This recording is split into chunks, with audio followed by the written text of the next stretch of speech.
We interrupt your regularly scheduled podcast for a brief warning for tonight's episode. Content warnings for discussions of violence committed against children, violence committed by children, misogyny, and sexual assault. Proceed with caution.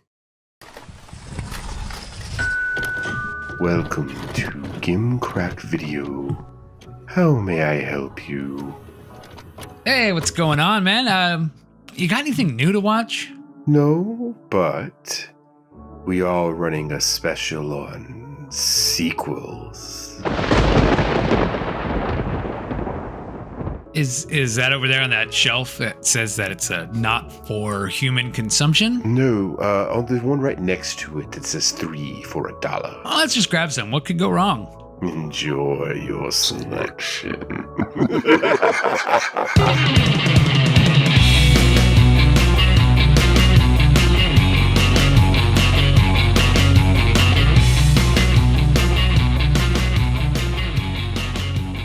So I was staying at this hotel on this business trip, and it's the best hotel in the city. I'm staying there. It's about 7:30 at night. I've got my Texas Roadhouse to go in the hotel room because the Roadhouse is the only place you can eat anywhere in Arkansas for some reason. You can eat at Texas Roadhouse or Logan's Roadhouse in most parts of Arkansas. You get the two choices, not much beyond that. And so I'm eating, and all of a sudden, the television goes out, and the internet goes out, and then the power goes out. Oh shit! In the hotel? Mm-hmm. Oh, okay. And I'm like, and this is the hotel I was telling you where one of the elevators was out of order, and the other elevator was making a sound like it was grinding to a halt the whole time, and shaking. Yeah. So I was sitting there like, we live in a vertical world.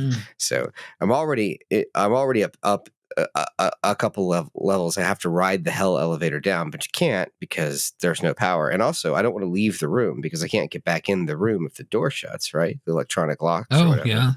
What do you do? So I'm just sitting there in the dark in Arkansas in this haunted ass hotel. Now, I don't have proof that it's haunted. I just assumed that any hotel in Arkansas is haunted. It's got to be. And it's got to be, right? But like after 10 minutes, everything comes back on. I'm like, okay, fine. No big deal. Slight misadventure. Yeah. But about an hour later, the whole thing goes down again. Oh, Jesus. And then about 20 minutes later comes back. I'm like, okay. And then about an hour later, guess what the fuck happens again? Everything goes down. Mm-hmm. Oh, God. And all night like that. Oh, that's fun.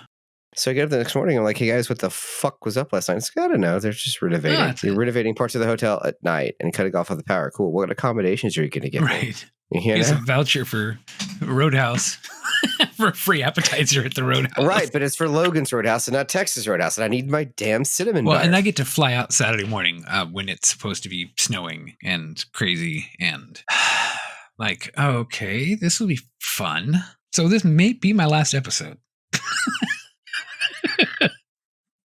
I hate to tell you, but we won't be searching for a replacement. The show will come to a sudden and abrupt end.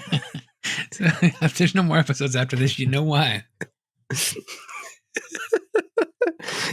we got pieces that we can always throw up, and what was the one with the weightlifting dudes? You got that one. You can recycle those. Yeah, sure. I still have those files. I do, oddly enough. All right. Well, let's see. I've got myself a Voodoo Ranger Fruit Force here, so that's fun. Cool. I'm drinking water. Yeah, I got one of those too. They did, however, switch my flight from a 737 MAX 9 to a 737-900, which is apparently an older model where the doors don't fly off. So that's good. Yeah. Points for that. Yeah, I don't ask for much. I just would like my plane to stay together while I'm flying somewhere. That's all. No, that seems reasonable. Yeah. That seems like a reasonable request. I don't know. It's just splicing Michael Moriarty screaming, "Run! Run! I'm gonna run!" Which should have been the tagline for this fucking movie. All right, start the show. Welcome to the Found on Shelf podcast, a podcast that is 100% officially against the murder of monster babies. Speak for your fucking self. Well, we love to unearth often overlooked cinematic treasures. but we usually end up finding cinematic trash. And sometimes you just got to go digging and see what you can find. And you know what they say? You don't throw the baby out with the bathwater. And joining me today to help throw the babies is my co-host, Patrick. Oh my goodness, we are off to a start with this episode. Well, to a start. Well, I'm gonna get this started with the kids call it a call to action. I guess we're supposed to start our podcast with something like that. No, you don't do that like the first 5 minutes of the podcast. You don't? Are you supposed to talk first and then do? It's bad for organic growth, man. You gotta throw the calls to action at the end of the show. No, I do them both. I bookend them. No one's going to listen to both. Yes, but they'll listen to one or the other. They either skip the first 30 seconds or they don't listen to the end. Listen to both. All right. But it's not for more voicemails. I said I have a bad feeling about the voicemails. I'm hoping. Well, I wrote down. So the call to action. So I'm going to do it anyway. I'm just going to do it. I trip you up. And you know what sucks is you edit it, so you could always. Oh wait, I made a typo. Our website's not found on shelf poo. Oh man. That's right. It's found on shitpod. Found on shitpod.com. So here's the call to action. Share this with a friend. Go check out our website, which is not found on shitpod. It is found on shelfpod.com. And we're supposed to ask you guys for subscriptions and ratings. And like Patrick said, you can leave a voicemail and we may play your voicemail on a future episode. It might get removed in post. It might, but we might play it. Download every podcast playing app that you can on your phone and listen to this episode on each one. You can prank call your neighbors with sound clips from the episode. If you get somebody that, like a telemarketer tries to call you, tell you that your car warranty is about to expire, just tell them to listen to us. If you okay, but seriously, your warranty is about to expire. I've been trying to reach you. You need to contact me. You need to listen to the Found on Shelf podcast. That's all you got to do. It's that easy, people. If you reach the end of existence and the childlike empress asks you to give her a name, Moonchild! No, tell her it should be the Found on Shelf podcast. Or don't do any of that. I don't care. Just sit back, listen, and enjoy. I randomly scream Moonchild when I think it's funny, and so far no one else has laughed. So either not enough people are watching the Never-Ending Story, or the joke isn't funny, and that just doesn't track. So it's got to be the first one, right? You know what? A lot of people don't know that's what is said at the end. A lot of people are not aware of what the end of that movie is really about. And they also don't understand why it's called the Never-Ending Story and that it repeats itself. But whatever. Or the movie is only like half of the book. Yeah, well, that's the other thing. You know what? There is Never-Ending Story Part 3. Jack Black's in that's that. Right. Oof. Oh, yeah. So you don't really have to do any of that stuff I said. You can if you'd like to. That'd be nice. But, we're not here to tell you what to do. But I am here to tell Patrick what to do. And Patrick has to watch certain movies, right? So today we are continuing our journey into the Threeniverse. We call it the Threeniverse. No, because you've pitched Puniverse, you've pitched Threeniverse, you've pitched Shelfiverse. I think you said something about just being adverse. I am Universe-adverse, and we need to stop with the what's the word? Verse? What about cinema? Three cinema? No. Threequel? No. I don't know. It'll come to me anyway. Anyway, aren't we beyond definitions at this point? We are beyond a lot of things at this point. Definitely beyond the point of no return. Because we are talking about our threequel season here, talking about part 3 movies only. 1987's It's Alive 3, Island of the Alive. Yeah. So I have a question for you before we get started. Yes. Now, if someone had pitched a movie to you called It's Alive 3, Island of the Alive, would you then assume that parts of the movie, in fact, took place on an island and that would be greater than 15 to 20 minutes? In fact, I would assume that the majority of the movie would be in an island. In fact, I would think that there would be more scenes on the island than there were in a courtroom, but I would be wrong. I think. You would be dead wrong. Yeah. So this movie is part of the It's Alive trilogy, the baby monster movies. Yeah, they decide to the director, writer. We'll talk about him too because I know Patrick's got some things to say about him. We're gonna start talking about that right in the get go. If you think we're gonna separate making of and discussion into separate portions, that was already my first chunk here to kind of talk about him. But okay, go ahead. Go ahead. No, go ahead. But so yeah, he kind of goes with the more personal and wants to go with more of an everyday man in an insane kind of situation. So instead of he wants to do white dude feelings movies. Every movie is white dude feelings movies. This particular one is a white male rage movie. So if any of you are concerned that I might sound like a little pretentious, if you're thinking that I'm going to get a little bit heady with this one, it's coming. It's coming. Yeah. I can't stop myself. Holy God, watch this movie, Dustin. Well, okay, so before we get into it, listen, I came to watch a movie with killer babies tear people to shreds on an island. That's what was on the tin. I wanted that so bad. It did happen. But maybe like 8 minutes of the movie. That's about it. But it did happen. Now, Patrick, before would you want to do an elevator pitch, or I'm giving you options here, or would you like me to do a brief summary of the two movies that led us to where we are, of the first two movies? You could do the summary after my pitch. I'm going to tell you, I'm going to pitch this movie. I'm going to pitch every Larry Cohen movie. Oh, God. Are you ready? We're going to go down the list. Okay, so the movie It's Alive 3 is supposed to be about an island of demon monster babies killing people. And that it is, but how would you like to see that movie through the lens of a middle-aged man? Now, I know what you're thinking. That sounds a little strange, but he's got other movies.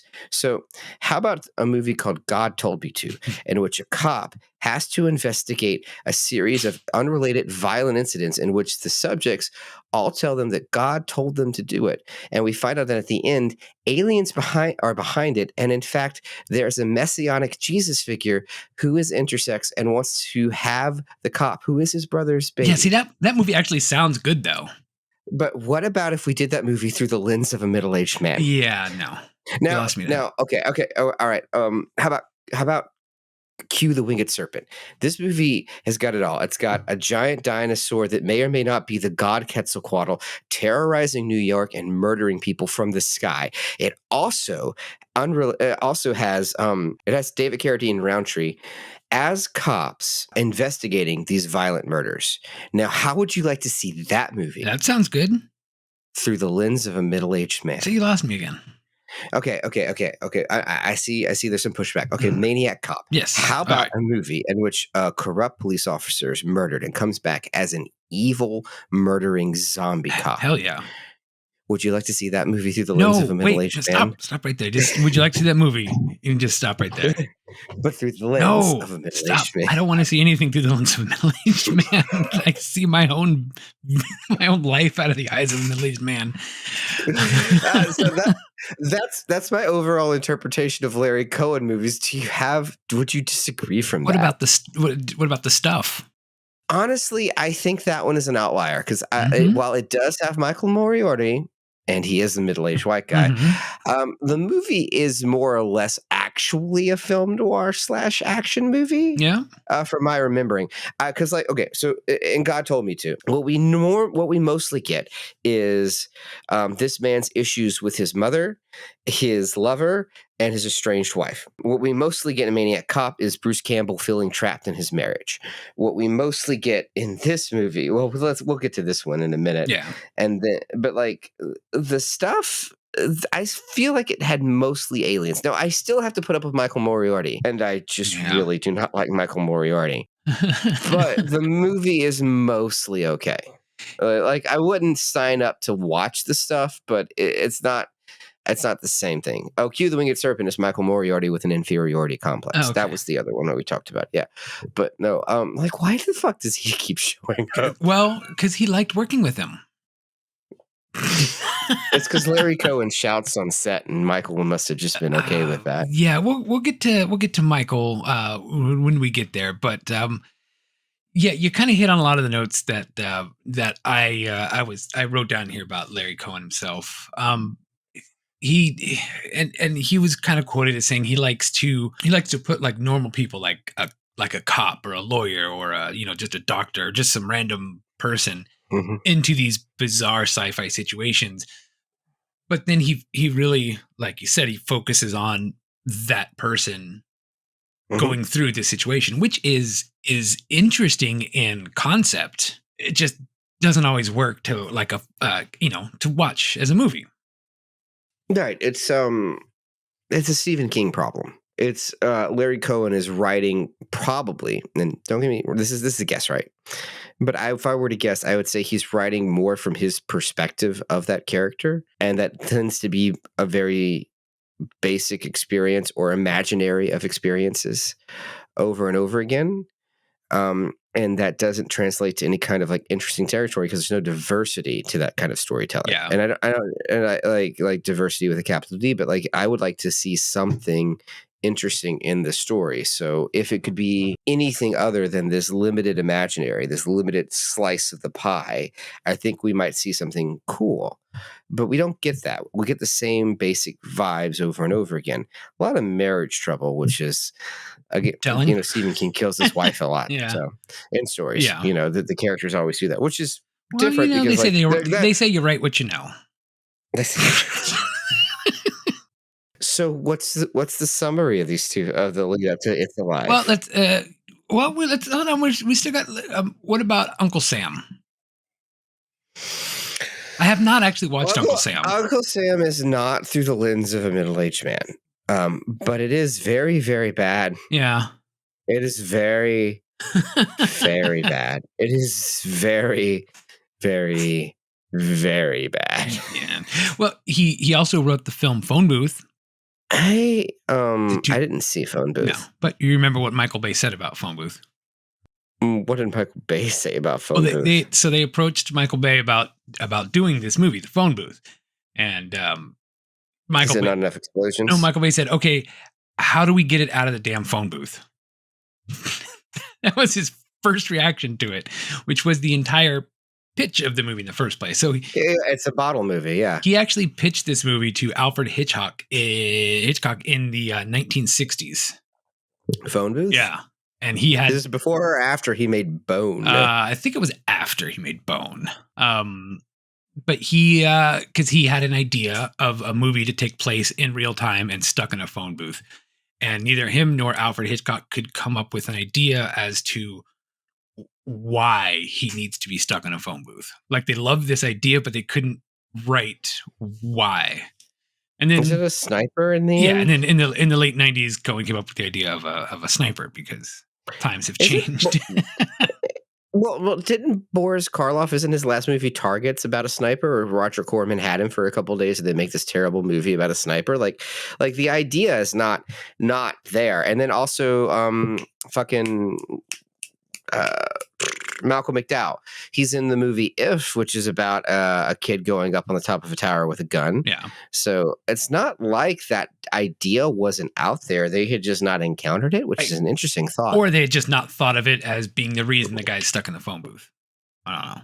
Yeah, but after this, definitely there's a rise in gun violence afterwards. So, like you could see it being more prominent as a thought. Okay, so I can do. Oh, and there was also a remake of It's Alive, the first movie. It was remade in 2009. It had terrible reviews, and Cohen even said it was a dreadful, terrible picture and just beyond awful. Is that Hellraiser, was it 7 or 8, when it's like from the mind of Clive Barker and Clive says, "This isn't even from my asshole"? Yeah, basically. Hi, it's Gimcrack here, and I want to talk about a serious issue today: mental health. Sometimes we all find ourselves struggling. Maybe you need someone to talk to. maybe you just can't cope with banishing your monster baby to an uninhabited island. Whatever the issue, there's a way to get help now with Better Than Nothing. That's right. Better Than Nothing is a state-of-the-art app to help pair you with a licensed psychologist or a guy named Frank working out of a studio apartment in Queens easily and without stress. Get counseling, medications, and help with all of your issues from a service that is in no way a data collection scheme selling your personal information. So if you find yourself blaming women because you work in a shoe store or contemplating helping a race of mutants conquer humanity, seek help with Better Than Nothing. There's no way it blows up in a huge scandal for shady business practices or anything. When you need help, it's Better Than Nothing. So I can give you a very brief rundown of the first two movies, and then we could play the trailer, and then we can really dig down into this movie. Sure. So the first two were much more interesting. Apparently, I watched the first one. I did not get a chance to watch all of the second one, but I looked up summaries. So basically, in the first one, we see dude giving birth to a monster baby. It turns out they very briefly mention that she was taking contraceptive pills, and they just kind of hint that that was the cause of the mutant killer babies, but they don't really go into it.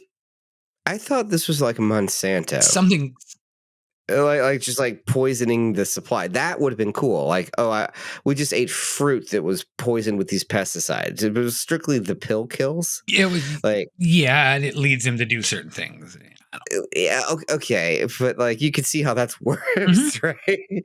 What? Because this is an extremely misogynistic film.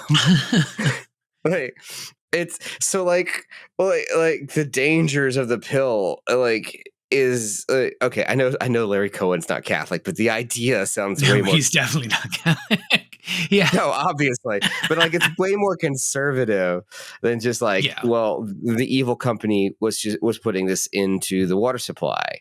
Yeah. Or like this was in Tylenol or something, but it's like the pill. I don't know. That's worse. In fact, when he wrote God Told Me To, he wrote that because he said he was reading the Bible and he thought that God in the Bible was one of the most violent characters in all of literature. And so he wanted to write God Told Me To. And also, I think he was probably reading Chariots of the Gods. It could have been. I don't know. Who knows? So that was kind of the basic. Okay, sidebar. No, you know Chariots of the Gods, right? A little bit, yeah. Not much, but a little bit. Oh, you should have. You have to read and watch that because we've got to discuss. Oh boy! All right. Don't get me wrong. I don't believe it, but it is fundamental to some of the movies we should be talking about. Yeah, I will add that to my list, and I will try to examine that on the flight.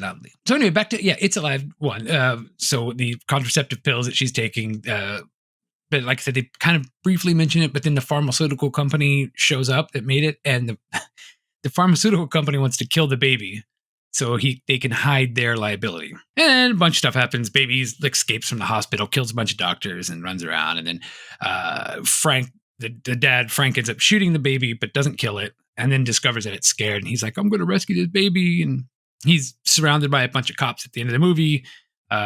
Fertility doctor yells, kill it. The baby leaps out of his hands, and the cops shoot the doctor and the baby. So is he Frank because it's like a Frankenstein thing? Like my son is my monster? Yes. I don't know if that's why the name was Frank, but the Frankenstein was mentioned as a sort of inspiration to this. Okay. Part 2 actually seems like the strongest one of the series, which happens sometimes. And that's in 78? That was in 78, yeah. And it was... That's like 9 years before this movie? Because this is 87, right? Yeah, the only reason this movie was made is because he made a deal to make this and Return to Salem's Lot. That was his kind of, hey, if you want me to do some films, I want these two films. And they said, it's kind of, part 2 starts off with Frank at the beginning, and I watched, like I said, like the first 20 minutes or so of it, and he just shows up at some baby shower, just like some random people's baby shower, and everybody else, all the other guests leave except for him just sitting on the couch, and the husband and wife are sitting there looking at each other like, do you know him? And I don't know him. Do you know him? And then they go talk to him, and he's just like, man, he's basically like, your baby is going to be like my baby was. He's going around telling all these people that they're going to have monster babies and everyone's trying to kill him, but we can try to save them and whatever. So he's trying to like save all these monster babies because they have some weird psychic connection with them now. So scanners. Yeah. It's scanners. Scanner babies. That's what we need. Scanner babies. Okay. But like there is a whole drug makes scanners into scanners like side plot. So Scanner's ripped off It's Alive. It does come after. That's what you're going on record as saying. All right. No, I'm not doing that. And yeah, it's basically kind of the same thing, except for now there's 3 babies in this movie. And, they're under observation. They escape. They kill a bunch of people. They kill Frank. Mm-hmm. And then at the end of the movie, the dad that Frank was originally talking to, who survived by killing his own monster baby, is now warning other parents about their potential monster babies. So there you go. One of the things that's not explained well, many of the things that are not explained well, the pharmaceutical companies that are causing these mutations, they barely mention it. It's hinted that the monster babies are nature's answers to living in a polluted world. That's not really gone into too much as to how. So this is like a deleted episode of Captain Planet. Yeah. Captain Planet, Monster Island babies. And then there's some telepathy only between the parents and the monsters, or the parents and the babies. Shouldn't call them monsters because they have feelings too. So yeah, so that catches us up to where we are. And then you said there's a few years in between this one. The only cast that's the same is one of the cops, Lieutenant something or other. I'll get to his name here later. He's the only one that's really in all 3 of them. But yeah, they do mention Frank Davis a couple times in this movie. You probably would not even recognize if you didn't hear it. But yeah, let's just play the trailer. Remember the babies? They found a place to put them. Now they're growing up. And they want to come home. And they're hungry. It's Alive Part 3, Island of the Alive. Don't see it alone. Yes, don't see it alone because we need ticket sales. That was a really short, sweet trailer. I appreciate the trailer. Yeah, I think the first one is actually pretty short too, because it's like they're expecting a baby or something. The problem is it's alive, but it's like from the pram. Yeah, it's like you see the baby buggy. And that's what this one was too visually. That makes sense. Mm-hmm. Okay, let's talk about this fucking movie. So let's talk about the you know what, the movie did start off with a great cold opening. I thought the opening of it was pretty awesome. The movie starts out with a static shot off a Dutch angle, which is a weird of like this building, which is kind of weird. But then it does eventually pan down. It's in the rain. It's kind of cool. The cold open I'll give is pretty good because it gets you the idea of like, this is a movie. This is production values. It's dark. It's a stormy night. There's a monster. It's cool. Yeah, I liked it. Immediately goes to a cop investigating the next day the fallout of the crime. So what happens is just like a baby gets delivered in the back of the car. It's a monster demon baby. Kills the cop. Kills the taxi driver, goes into a church. Yep. It has some implied religious imagery. Yeah, that I think is a joke. Yeah, I don't know. Yeah, they're like, why did he need to come here? But yeah, this opening scene apparently with the baby in the cab and the cop yelling, "Oh shit, it's one of them!" and starts shooting the woman and monster baby. Apparently, that scene was used as a scene in Clint Eastwood's The Deadpool. I have not seen that movie. So I really should see it because it's got like Jim Carrey in a weird, serious role. But right. So like the whole thing was used in the Deadpool. Like what was used in the Deadpool? Just this opening scene. I guess there's a scene in the Deadpool where they're talking about violence in movies, and they use this clip to portray that. Okay, that sounds right. It sounds like something old Clint would get up to. Yeah. He's over there crying macho, Exactly. There's no way to know what that movie is about. No. Who could possibly guess what Cry Macho is about? Because no one's going to watch it. But like, what does it mean, Clint? What does it mean? What did that chair do to you? He shouldn't have painted that wagon. Oh, we are going to go on some tangents this episode. Trust me. I don't have to trust you. It's 35 minutes in and we haven't talked about the movie yet. So, okay. So, yeah. And then there's a trail of blood that goes into the church. And then the guy says a fantastic line, which was, "That's some baby. You guys ever see a baby like this? It took 4 bullets before it died." that is some baby. Yeah, they shot the baby, crawled in church, died. I have a feeling that the baby just didn't want to be born or something because it had free womb and board.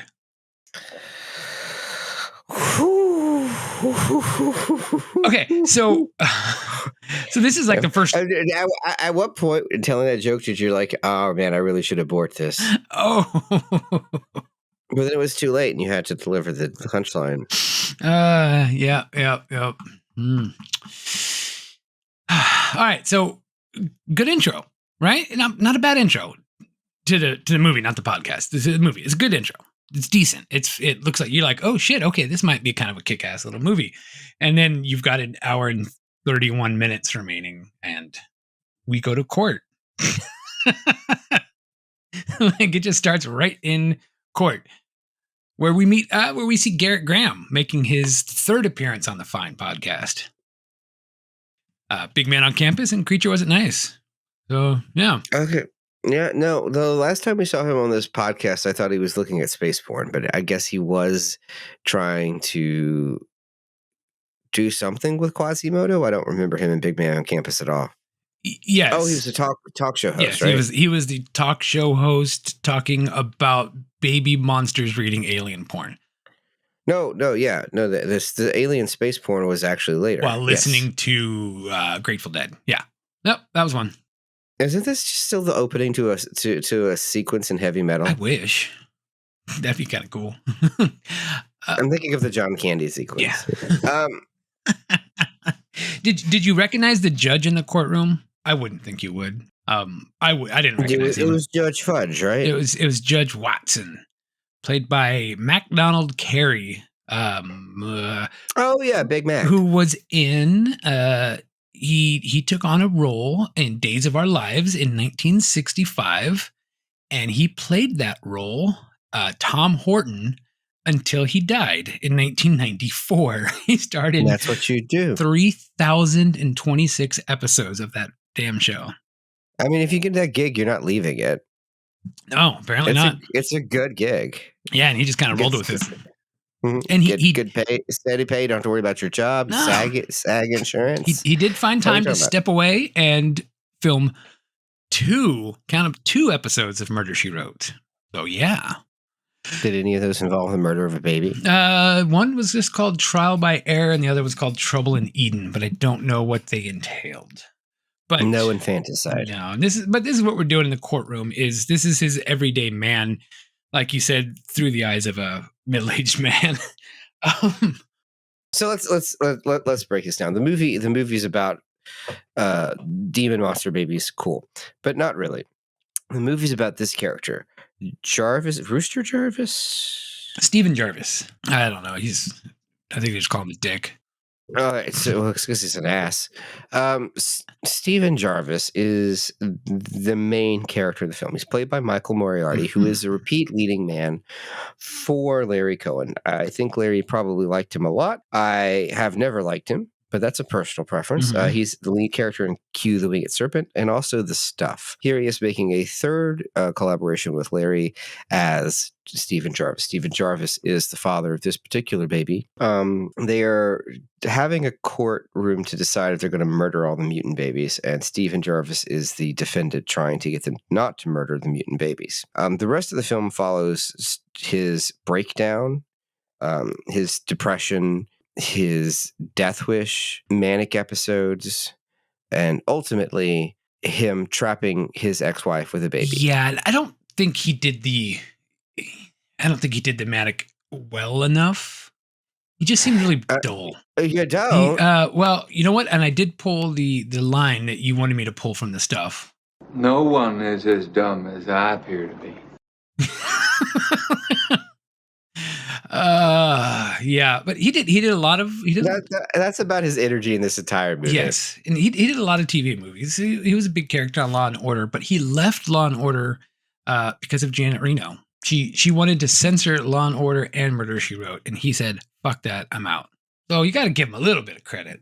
Yeah, I'll give him that. Okay, that's about all. So when you asked earlier about why Larry Cohen liked this guy Michael Moriarty so much, his quote was, "I thought the character of Jarvis in Island of the Alive and Moriarty's performance was terrific. He had a controlled insanity about him, but that character is not without humanity and courage. The way Jarvis comes out and makes fun of himself and everybody else around him makes the entire situation seem insane." He had controlled insanity. I would say he felt more like a ticking time bomb. He felt believable in that he is a type of person you will meet, a type of person that you will probably avoid when you find them. Anger issues is what you see more than controlled insanity. But he's got a death wish, definitely. And he's willing to risk anyone's life in the accomplishment of whatever he is currently hell-bent on. It is an interesting character. It's more interesting to hear the way Larry describes that character, though. I mean, I get where he's going with that kind of controlled insanity, because he does kind of start to, but I just never believe Michael Moriarty's performance as that. No, it's okay. So imagine if Falling Down, but boring. Pretty much. And I'm not wrong. It's like I said. I mean, I know I'm pushing it a line when I say it's a white male rage movie, but it is, and that's that character. But the acting is not accomplishing that either. So it's kind of just boring. He makes some wild choices, but the movie mostly follows him and his feelings and his quest. And what we see in the courtroom is this drama unfold where he's proving that the babies can feel emotion and are a sentient being, which is a weird thing for a movie to do. Yeah. And so that we shouldn't murder babies is the first lesson of It's Alive. And it's not wrong, right? You shouldn't murder babies, but it is a wild thing for the movie to go, but like, what if people are debating this? Because they're monster babies, right? They're demons. They're little gremlins with taut, muscular bodies, not an ounce of fat on them. Giant alien craniums, fangs the size of my fingers, and giant bug eyes. And they have claws, and they can bend iron bars and force jump like they've been accused of treason by the Jedi Council, and just leap across the room at high speeds and murder the shit out of everyone, which is cool. They're like cats, basically. Yeah, they're like the most asshole cat you've ever seen. And the thing is, they're unknowable and unreasonable, but they are still like a thing. They came out of people. Yeah. They're still a baby. They lack object permanence. I don't think that we needed to kill them. I think we just needed to put a sheet over us, and then they would look like we have disappeared. It could work. But they're psychic, right? So they might not. Did they ever choose peekaboo? Well, is that established in the other movies? Sort of. It's established there's a connection, but that's about it. Because they're scanning in the end of this movie, and you're like, where did this come from? Yeah. What are we doing here? By the way, look at the special effects and their fucking baby vision. What the fuck is up with the baby vision? Because the movie movies love doing this, where they show through the eyes of the monster to unnerve you. And normally what they do is they give you sometimes they won't do anything. They'll make it look like the camera, so you don't know what's going on, and then you slowly key into it, and it's kind of cool. But sometimes they'll do a special visual cue when you're looking through the eyes of the monster. So in Halloween, you see through mask eyes, and in Predator, you see heat vision, right? In this movie, everything's like double vision. I thought it was when I saw it, I was like, wait, was this movie supposed to be released in 3D? Yeah, no. If you cross your eyes and look through the TV, you'll see a spaceship. I don't know if you're fucking with me or not. And that was like those Magic Eye posters where you had to cross your eyes and like that. Yeah. The monster vision was established in the very first movie as the monster baby's point of view being of double vision, which would make sense as a baby. I know. I kind of get why, because it's cheap and easy to do. Yeah. Yeah, I mean that's the reality behind it. But I think what they were going for in the first one was that, you know, a newborn baby probably doesn't see straight because its eyes are still all wonky and newborn, which is fine. But jumping a little bit ahead in this movie, when they're 5 years old and on an island, you'd think their eyes would kind of adjust. Another important word from our sponsors. If you want to get into the exciting world of fine wine, but don't know a Merlot from Boone's Farm, we're here to help at Better Than Nothing Wines. We've taken R&D from our other ventures and developed an exciting new subscription service. That's right, there's nothing wrong with dabbling in both mental health and alcohol. Simply send us a sample of your DNA collected by swabbing your mouth and ears and urethra, really be thorough, get up in there, and mail it to us. Our crack team of scientists will develop a pairing menu based specifically on your DNA makeup and totally won't just sell your DNA to the highest bidder and then ship you a bottle we got on sale from Kmart. Does Kmart even sell alcohol? What are you, a cop? Better Than Nothing Wines. It's still better than nothing. Back in the courtroom, because, you know, don't go to the island because we got to spend more time in the courtroom. And yeah. So the movie spends a lot of time. Look at okay, let's set up this movie. This movie is an hour and 34 minutes. Mm-hmm. They don't get to the island of the baby before 45 minutes in, and by the 2 hour mark, by the 1 hour mark, it just felt like 2 hours. Yeah, by the 1 hour mark, they're already off the. It did feel like 2 hours. By the 1 hour mark, they're already off the island. So there's no time on the actual island of the alive, an island of the alive. But yeah, so anyway, Jarvis wins the case by proving that the babies need to be, treated like humans and not murdered. So the judge comes up with this idea that they will move them all to Monster Island. Yeah. Why? I mean, why not? Okay. A couple things here. Firstly, and then also the judge says that the policy is going to stand as long as he's alive, which is not how policy works. Yeah. But anyway. And he doesn't tell the parents like where their babies are. It doesn't tell them where the island is. It just says it's an island. And yeah, it's Island Newbar, Newbar, you know. So the babies get shipped off. Then we follow Jarvis. We're there for the rest of the movie with Jarvis. Yeah. Jarvis goes all the way down to Florida to find his ex-wife who left after the baby incident and just been living and hiding and doesn't want to be associated with him or the baby in any way because she doesn't want her life destroyed by this. She wants to move on. She can't live with him anymore. She can't live with the reality of what happened. She just wants to be left alone. And you recognize this actress, right? What was she? This is Karen Black. She was the acid tripping hooker in Easy Rider. She was in Airplane. She was the mother in Rob Zombie's House of a Thousand Corpses. That's what I recognize. She was in a Murder, She Wrote episode called One Good Bid Deserves Another. Or, I'm sorry, One Good Bid Deserves a Murder. And she was in Rollerblades 7. Did you ever see Rollerblades 7? I think I need to watch that.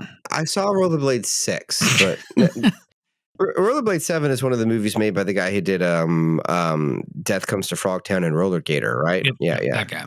Yeah. I've seen Roller Gator. Sword wielding, roller skating people fighting ninjas. And she was also in Auntie Lee's Meat Pies. Yeah, I don't like the sound of that last one. You've never seen Auntie Lee's Meat Pies? Hold on, let me make some notes. All right. Season 4. Okay. Got that down. I am going to make you watch so much French New Wave. Oh, and don't forget, not only does he meet up his wife or whatever, he goes and meets a hooker. Yeah, that's where I was getting to. It's like watching him go through steps. So she wants to be left alone, and so he decides to respect her wishes by finding out where she lives, going there unannounced, and harassing her at her place of work to try and get back together. And then when that doesn't work, he just mopes about the pier, and a hooker comes on to him, and he's like, you know what? That didn't work. Let's sleep with the hooker. And so he goes home with this prostitute, but then she finds out who he is and she freaks out. It's like, stay away from me. Something could be wrong with you. Why would you touch me? And then what we see him going through like these phases of like, okay, depression at this point, listless depression. Yeah. And this was supposed to be a kind of comparing it An to AIDS the thing. AIDS epidemic. Yeah. Yeah, no, I got that. Yeah. I didn't like it, but I got it. The Yeah. Fly is a good AIDS metaphor. This is pushing it. Yeah, it felt kind of forced. He goes back to New York. There's a party with his lawyer who brings over a whole bunch of publishers, and they're like, well, we're going to publish the story. It's like, I don't want any part of it. It's like, well, we're going to publish it without you. You signed your rights. And he has a complete and utter breakdown at this party. He goes off the wall saying, some lady asked for his autograph, and he's he clearly should not have been invited. He was not ready for this. But all of his safety nets and institutions have left him. He's adrift, and he's having a bad time. He's telling fucked up baby jokes, and he's losing his goddamn mind. But he's not doing it like enough. No, it's a normal person having a normal breakdown. If you're looking for a movie lunatic doing violent movie lunatic shit, it's not what's going on. What you are seeing is a grounded performance, and that is the way a lot of normal people will hit that breaking point. That's true. By being completely inappropriate with people instead of being like Jeffrey Rush in Quills. Yeah, we can't. But that's not what I want to see in a movie about monster babies on an island. No, I want to see monster babies on an island. God damn it. Well, first of all, movies, I think, have the right to, like, they could be bigger than life. Like, Grounded is good, but, like, they could be bigger and bolder and louder. No, this is in a movie about monster babies. I want to see monster babies. Frankenhooker gave us Frankenhooker before the 1 hour mark. What are we doing here, guys? And just as an aside, the lady that asks for his autograph was the wife of Bob Kane, the co-creator of Batman. A person who also was screwed over in their creative endeavors, because that's what happens here is they publish a story without him, and he doesn't see a red penny. And then he gets kicked out of because then he does meet up with his buddy Dr. Brewster, who tells him he's not welcome back at the hospital for whatever. That's at the same party. Yeah. So he and then that doctor comes back later. But this guy had a very interesting backstory. He was not in this movie very much, but I spent a lot of time looking him up because on Dr. Brewster. On Dr. Brewster. His name is Neil Israel. He did a lot of stuff. He got married to a lady named Amy Heckerling, who was the director of Fast Times at Ridgemont High, Johnny Dangerously, Look Who's Talking, blah blah. Anyway, they got married in 1984. Had a daughter named Molly in 1985, and then got divorced in 1990. And then a few years later, it turned out that kid was not his. He took a DNA test, and it found out that it was Harold Ramis was the biological father. Wow. She had cheated on him with Mr. Ghostbuster. That was all just so I could play that busting clip. But that's the truth. And she finally met her actual biological dad when she was 19 years old. She met Harold Ramis. So that's a way off to an aside. So, yeah, I guess. So go back to the book.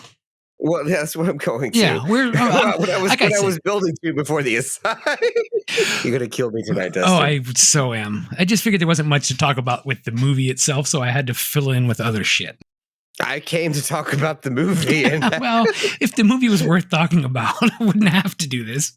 So the overall gist here is that you're watching this man spiral, and that's what the movie is about instead of being about killer babies. Like, you're sitting there trying to watch a movie about killer babies, and instead you're watching him tell dead baby jokes at a party. That's what you're watching. But really, it's more Gein humor. It's more like, what did Ed Gein get his girlfriend for Valentine's Day? Lady fingers. Yeah.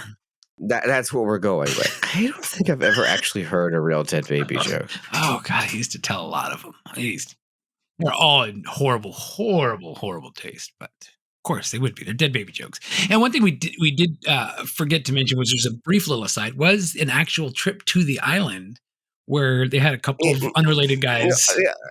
I'm getting there. Okay, all right. Yeah. But to finish the thought on fucking Michael Moriarty is he winds up. No one is as dumb as I appear to be. All right, go ahead. I'm going to sip a beer. You go ahead and talk about him. No, we're good. We'll talk about the fucking island. So we get No, not that island. God damn it. Go ahead. We get 5 minutes of the island, if that, and that is the billionaire executives of the evil company that caused the mutation in the first place are secretly fly to the island to hunt the babies for sport, so that they can kill them and destroy all evidence of the company's involvement in this, in case future research proves that there's liability and money to be had. Which is an insane thing, because if these people had that idea, they would hire people to go out and do it. They wouldn't, the executives, do it themselves. Yeah, but if you hire people, there's a chance that they might tell somebody. You got to take it into your own hands. I no executive on planet Earth would do this. Elon Musk might. No one. Elon Musk would hire his bodyguards to go take a piss. Really? Oh, He's okay.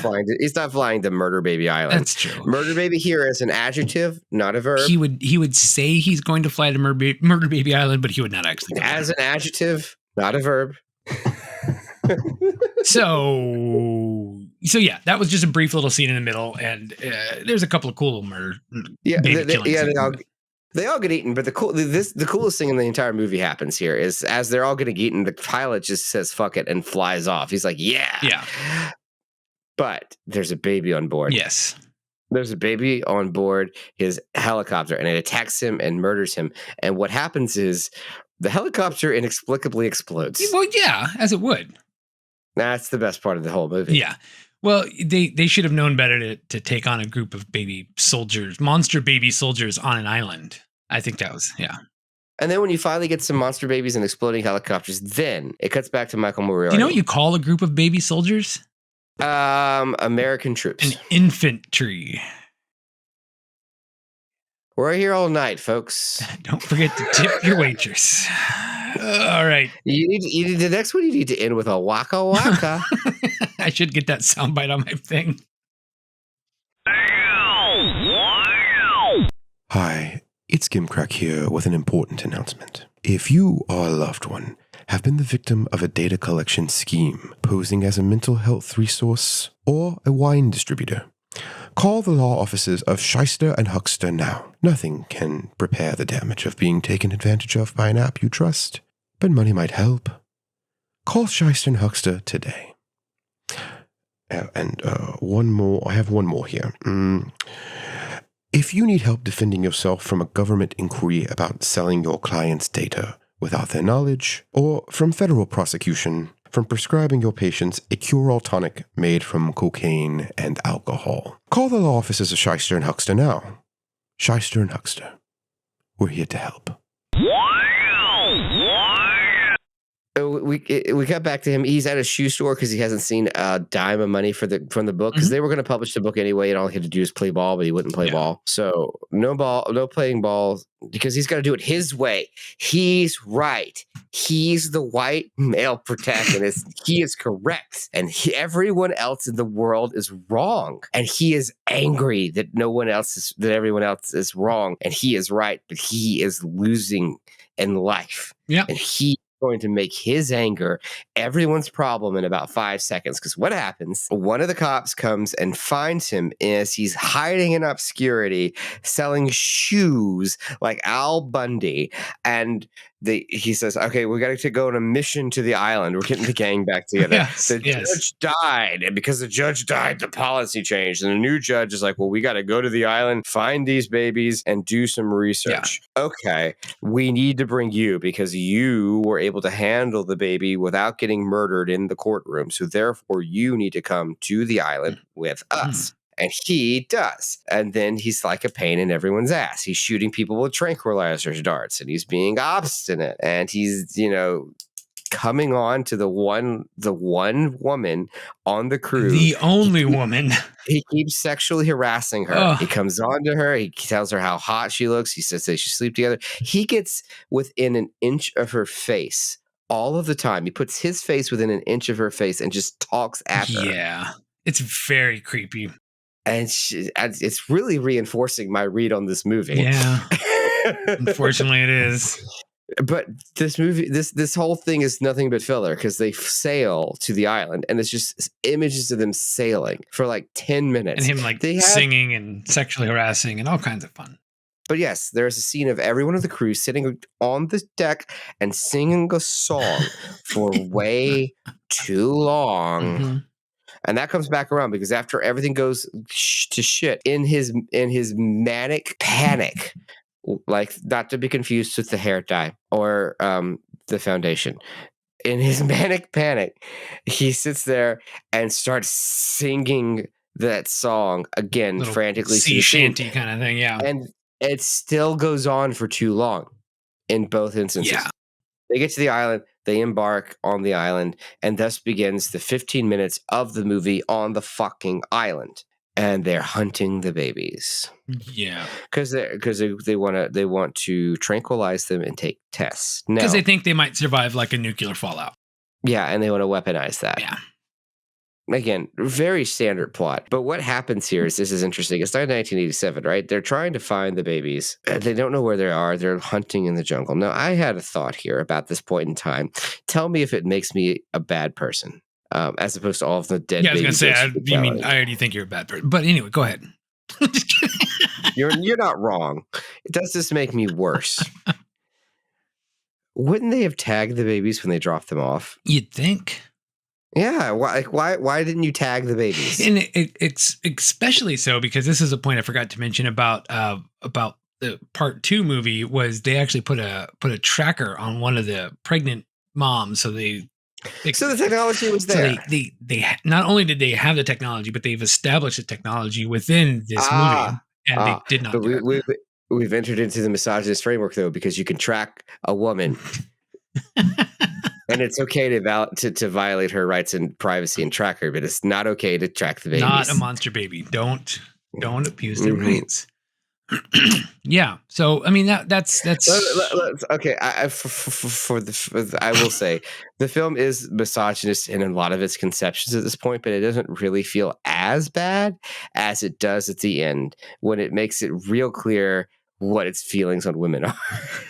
Just to take care of babies. That's all women are for. What do you mean? They also sandwiched a rape scene in the middle of this movie for no goddamn reason. It is not that hard to film a movie without putting an assault scene in it. Why does this keep happening? Why is it impossible for these directors to keep making movies without sandwiching assault scenes in this movie? It pisses me the fuck off, dude. I'm like, where is this coming from? It was so unnecessary, this movie, too. Just so Yes.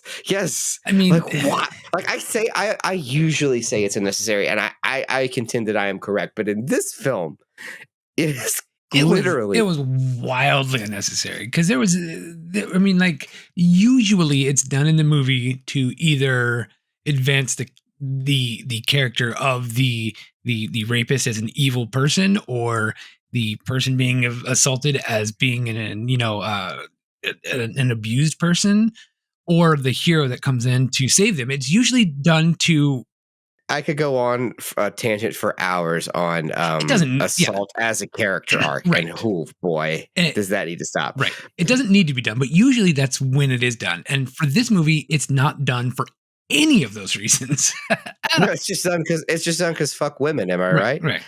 That's what we're going with. It's kind of done so the monsters could kind of look like they're good, I guess. I don't know. But anyway, I skipped ahead of the death. Oh, there was a death of Dr. Brewster. Yeah, he died he decided to take a bath on the island, and he died. Yeah, so everyone gets murdered on the island except for two people. Someone actually almost died on that scene, like one of the cast members. Really? Yeah, when he's in the lake and he's like splashing off all the water because he puked all over himself or whatever it was.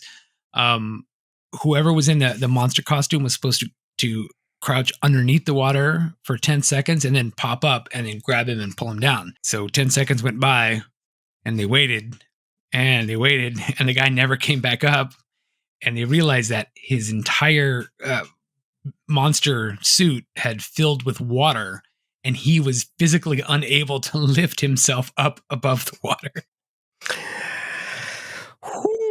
So he almost died making this horrible movie. Okay, so this expedition takes place 4 years after the events of the courtroom drama unfold, it making the babies 5 years in total. The interesting thing is there's no time card that says that. You find that out through dialogue later. Yeah, it's kind of annoying. The babies are supposedly 5 years old, so you're thinking, well, monster toddlers, but no, see, because they're mutants, they don't grow at the same rate humans do. Mhm. They're mutant humans or whatever, and so they actually grow much, much faster, and they're basically adults now. But they are played by actors who have just the giant alien head, because they just made a bigger version of the monster baby head, Yeah. and claws. And then the monsters kill humans and put on their clothes, so that these guys they're basically like they're like 4 foot tall with giant baby alien heads, and they're wearing overalls. Yeah, and the only thing I could find out about them is that they were played by, and I quote, little bodybuilders. That was the only information I was able to find out about them. Anyway, they start murdering everyone. Starting with Dr. Brewster. The only people to get off the island are Jarvis and the cop. Yeah, the cop. But as they start murdering people, Jarvis at this point turns around and just very calmly goes, "Run! Run!" Probably the best, like, Run! the best acting he's doing in this movie, where he's... Okay. But he's looking almost at the camera and completely deadpan in his face as he shots it. Yeah. It's nuts. Yeah. It's so crazy. But like, performance choices in this movie are wild. But he's clearly on the baby's side at this point. He's like throwing guns away and kind of encouraging everyone to get shot. But he came to the island because he wanted to die anyway. He clearly wanted to die, so he came to the island. So he has a death wish, and he alternates between wanting to die and wanting the babies to kill everyone. Like, he wants to die, but he also wants the babies to like win. It's interesting. Those aren't separate goals. Yeah, I think he just kind of wants everyone to be, because he was miserable. One of those things. The all-consuming rage, right? Yeah. I didn't know it was going to rain. Oh, shit. Was that rain? That's thunder. Holy crap. It sounded like, let's tell spooky stories. The radar says it's not raining. I've been out in Texas where it was completely sunny sky and it was pouring rain. I don't know what the fuck was going on in Texas. I heard that in the microphone. I was like, what the hell was that? So where are we at in this movie? Oh, everyone's dead except for him and the cop. Yeah. Go back to the boat. Everyone on the boat is dead because the babies, they were able to get to the boat. So the cop swims back for the island and just decides to live marooned on the island. Great cinematography on the boat, by the way. When they do the camera over as they're looking for everyone. There's great production values in this whole movie. And the captain's just laying there dead on the top. I'm like, that's good stuff. So he freaks out and then decides to is held captive by the mutant babies, pilot them to Florida. Who they're telling him this telepathically. Yeah, and he hears a crying on board, and he's trying to figure out exactly what the crying is, and then he says, You reproduce in 5 years? That means I'm a grandfather. 5 years they had a baby, and he's a grandfather. It's such a bad line for so many reasons. They should have just had more time pass. I mean, you're making up the rules. Just do whatever you want. Yeah. It would be less creepy. Yeah. It's very creepy, the whole movie. Yeah. It's Alive 3, Island of the Lives. Tagline is creepier than you'd think. Yeah. And you're buying a ticket to a movie about monster babies. It's creepier than you think and not in the way you think. So yeah, he's on the boat, and the monster babies that are monster toddlers, monster kindergartners. I don't know what you. Yeah, they eat all the people, and then like he's plotting a course to Florida, and a large portion of the movie is just that. The one he thinks is his son pushes him overboard to save his life, and he floats adrift until he winds up in Cuba. Yeah, why was any of that needed? What a great question. He shows up in Cuba. I keep asking it, and they like rescue him, and they take him to Fidel Castro, and then they just smuggle him back into Florida, and then give him a gun, And I had to take out some of the lines here because he says how funny is this? A Cuban giving an American a gun, and he goes, a Russian gun. And then as he goes to leave, he says, Adios. Good luck with your kid. Maybe you won't good have luck to with your shoot kid. him. Maybe you won't have to shoot him. See, I have a read on this. I don't think they were trying to help him.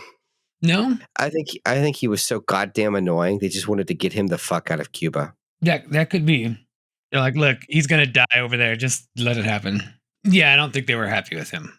I think he's rather annoying. Yeah, I think if more politicians had been aware of Michael Moriarty, he would have been kicked out of America. Probably. Canada or France would probably accept him. I don't know why. But anyway. So yeah, the monsters are showing up back in Florida. Jarvis is showing up back in Florida. It's all coming together here in the third act. We go back to the bar where like the mom ladies is working. And there is this did you notice the real buff ass waitress that walks around? No. That like saw the monster going into the thing and she screamed. Anyway, she's got these huge guns. That's Jean-Claude Van Damme's wife. Oh, cool. Yeah, just a little throw in there. She was Miss Olympia a couple of times, or in the top 10, whatever.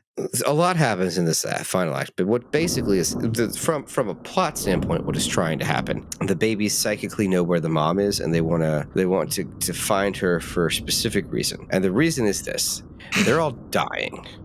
Yeah, they're all dying. They have measles and they're dying, but they want to give the mom their baby that's alive to raise, which is also still a mutant monster baby, to be clear. So that's the idea. Now the mutant monster babies did just fine on the island by themselves for 4 years, whatever it was. Until they got measles. Why would they think that they need to bring the baby back to the place that sent them to there?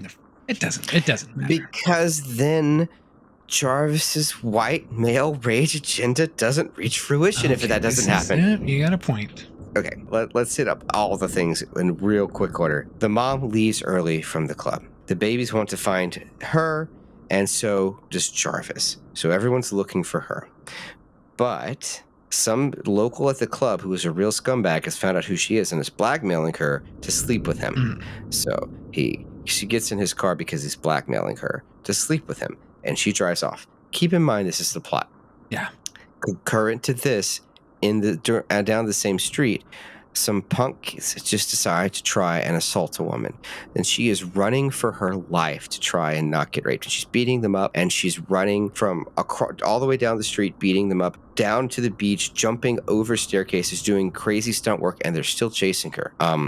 So that's happening. It cuts back to the mom with her situation, and the guy just starts beating her. He's screaming at her. She pukes in the car, and then he just starts yelling at her. So what is happening on screen is in this movie that's supposed to be about monster babies, but has been about one dude's depression for 40 minutes and had about 15 minutes of monster murder action, is now intercutting between scenes of a woman who was being sexually harassed, being physically and verbally abused, to a woman who is being literally sexually assaulted.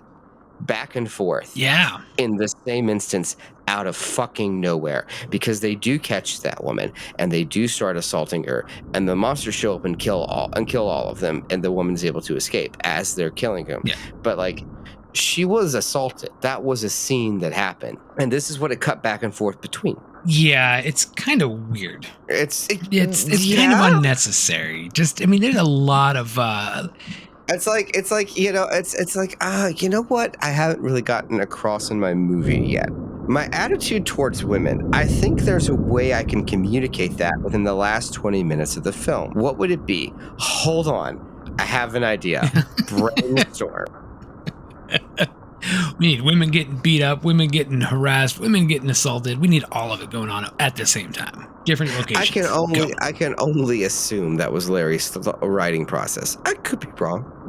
I don't know the guy, and he has passed away, so we can't contact him to know for sure. I know, but I like the ambient thunderstorm that keeps getting more and more intense as we talk about this violent film. Like as the movie gets worse, the storm rages on us. That's like the storm inside Michael Moriarty's tortured soul. Yeah, so anyway, the monsters find her. They give her the baby. Michael Moriarty finds her, and it's like, yeah, they're giving you the baby. They want you to raise the baby. And she's like, I thought you were monsters, but you're people. And Michael's like, we do see a monster titty. We do see that. I don't know why it was needed at that point. Like, you don't really need it, but okay. Well, she's 5 years old. Clearly, they wanted to show it. Oh God, I didn't even think about that, but that's weird. Yeah, it is. And so, Larry, what was up with this movie, Larry? Larry, what were you doing here? But it is to be clear, the implication is just that he just wasn't thinking about how weird his fucking story was. He's like, we could have a life now. You could get back together, and then they do that. And the movie ends with him stealing a car. And then telling a joke, and then telling another joke, and telling another joke. Like, the movie should have ended like 3 jokes back, and then it finally does. Yeah, and they just laugh and laugh. Again, he's like, okay, so you didn't want to raise your child with me, but if I wait long enough, you're going to have to raise your child with me. You're gonna raise your monster grandbaby with me. Yeah, but you get the point I'm making. This is the arc of the film, and I'm sitting there like, whoa!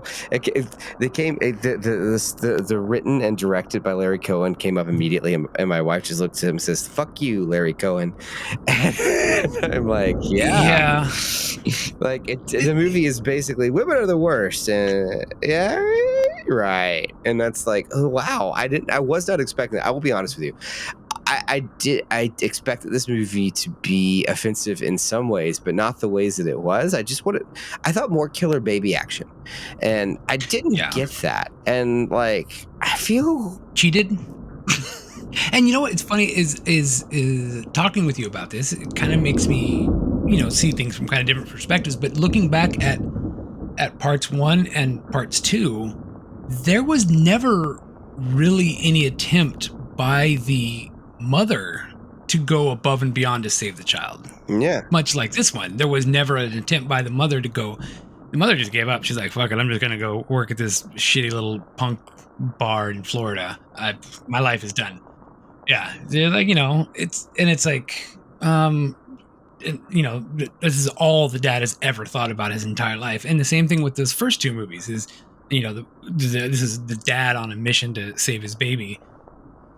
It's interesting. I didn't put that whole thing into perspective until you mentioned that. I'm like, holy shit, yeah, all 3 of those movies were that.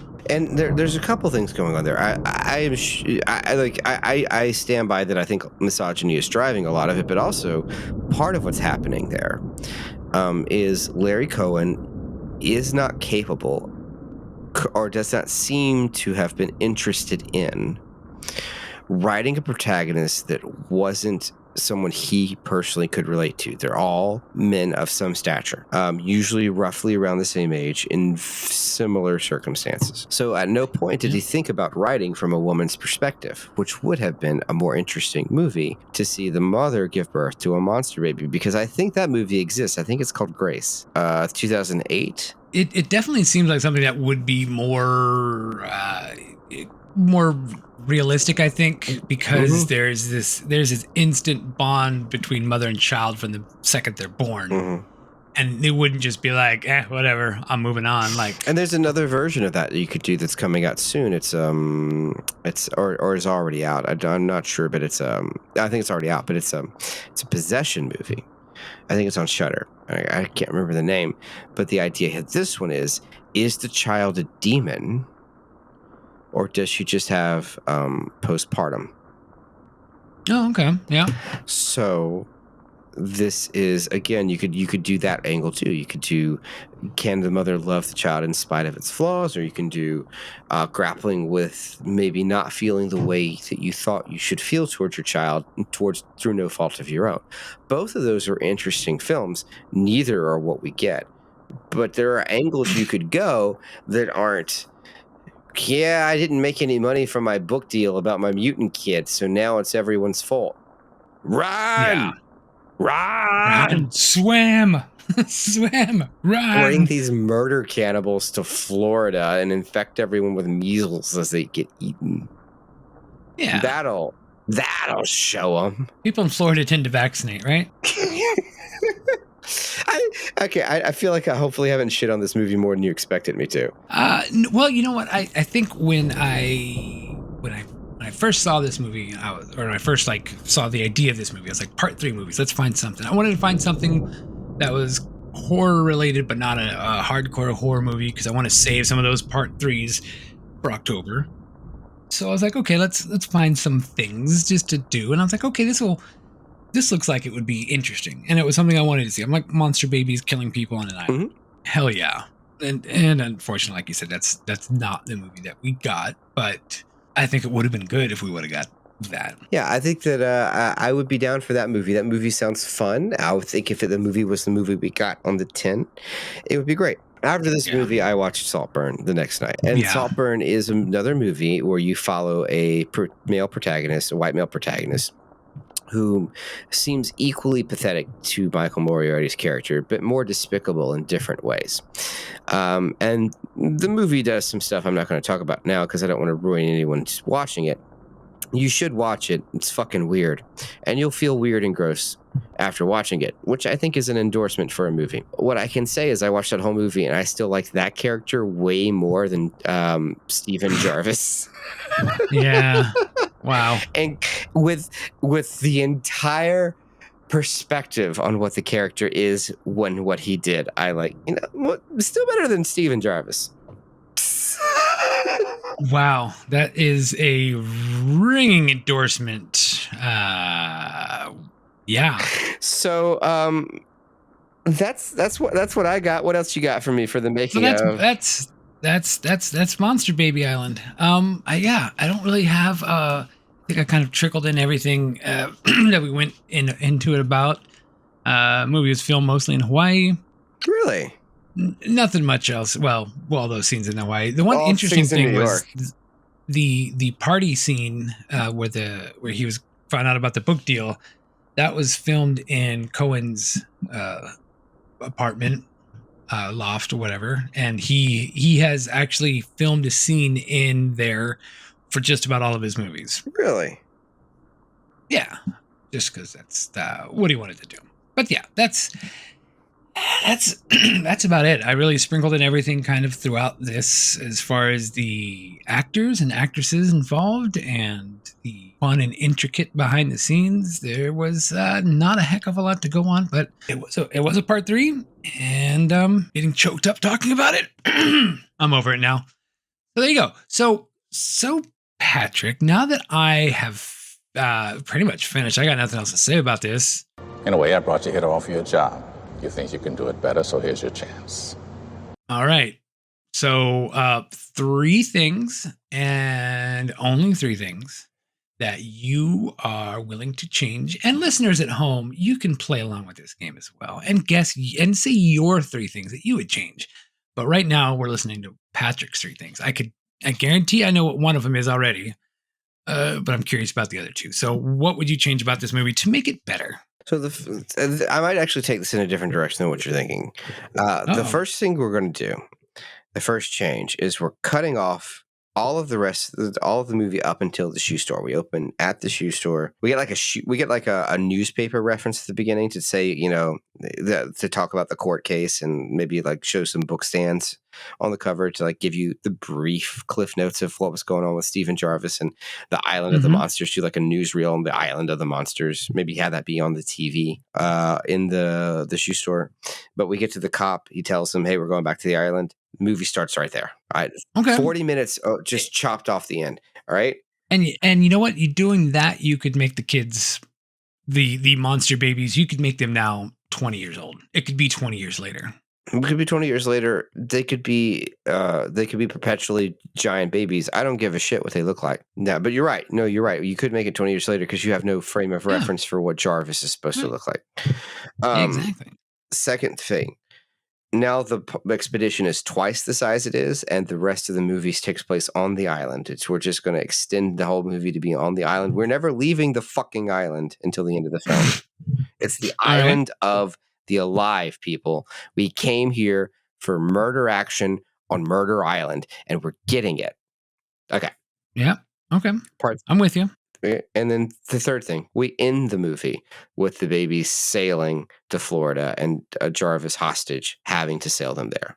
Roll credits, because they're coming for us. No measles. They just wreak havoc on the island, and now they're coming back to the mainland, baby. That's how you make a fucking horror movie. Well, does that mean no monster titty? No monster titty. No, unfortunately not. Damn it. I don't know if I agree with you now. I was with you all up until that point. But no. You know what? I think, and thinking about it, that actually would make a really good movie. But I think you would have to, the ending would have to be like maybe a handful of survivors on a boat heading back off of the island. Like maybe 3 or 4 survivors are on a boat. They're like, oh my God, we survived. This was madness. Oh my, we're out of here. And they're sailing back to Florida. And then you reveal that there's monsters on the boat too. Either way. You got the happy ending and then the oh shit, here's a good idea for a sequel. So the classic the end question mark right stinger. Yeah. Okay. Yeah, I think that would be good. But yeah, my guess was that you would say more time on the island if your movie's going to be about a fucking monster island. That's it. It's supposed to be Island of the Alive. Let's do it. We're here. We're doing it. You can keep the helicopter exploding. That shit ruled. It was completely unnecessary, but whatever. Maybe they show up while those guys are sailing to try to get there before the expedition. That would make more sense. To try and beat the expedition, and then they get murdered. Then I think that'd work. So you got anything else to add to this movie before I close it out here? Yeah, we are the Found on Shelf podcast. You can find us wherever things are found on shelves. We are on all of the podcatchers of your choice. You're also on the YouTubes and the TikToks. So if you'd like to join us online for any particular platform, we are there, and we cover movies like this every other week on New Video Tuesday. Yeah. So, and stop by our website, foundonshelfpod.com. You can leave us a message, drop your thoughts on this episode, recommend your own threesome, threequel, threeniverse that you'd like to watch, that you'd like us to watch. Find a women's rights charity and donate to them if you've watched this movie. You need to make amends in some capacity. You know where they should have put all the monster babies? Florida? Into a day scare center. Not too loud, you wake the kid up.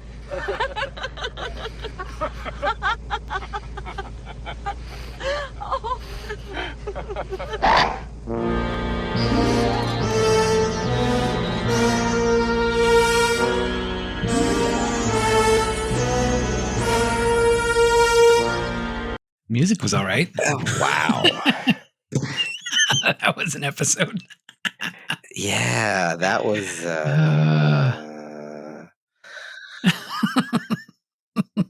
I really didn't expect that to be the movie that it was.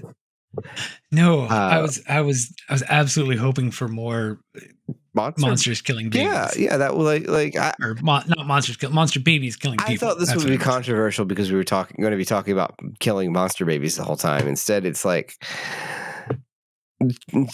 just some guy has the blues. Like, what's going on? Yeah. I genuinely like the idea of following the everyman and seeing the madness through his point of view. I like the concept of that, but it's a very, very hard thing to pull off and be interesting. Yeah, it really is. And I think you could do it if you made a couple of changes. One of them is it's gotta not be Michael Moriarty. The guy's just punchable. You see him on screen, I want to punch him. Yeah, what's that German phrase for a punchable face? Back fishing punched or something? Yeah, something like that.